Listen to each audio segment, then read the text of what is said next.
అంటే ఉదాహరణకి నేను చెప్పుకుంటే నా గురించి సాదాసీదా కుటుంబంలో పుట్టి ఒక మామూలుగా ఒక డిగ్రీలో యావరేజ్ మార్కులతో చేసిన తర్వాత ఏం చేయాలి ఎలా చేయాలి అని అనుకుంటే నా తల్లిదండ్రులు నన్ను గైడ్ చేసేంత నాలెడ్జ్ కూడా వాళ్ళకి లేదు.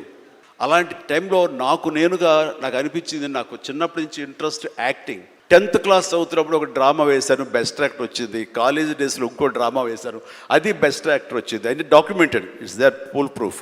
సో నాకు అనిపించింది, ఓహో మనలో గొప్ప నటుడు ఉన్నారనమాట, మనం కనుక ట్రై చేస్తే సినిమా ఇండస్ట్రీలో ఒక లెవెల్లో ఉండొచ్చు అనమాట.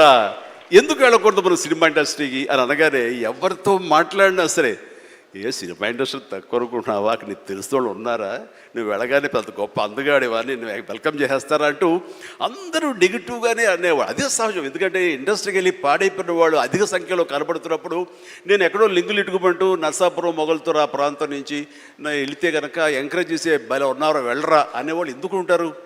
కానీ లోపల నా తపన అంతా ఖచ్చితంగా వెళ్ళాలి అనిపించింది.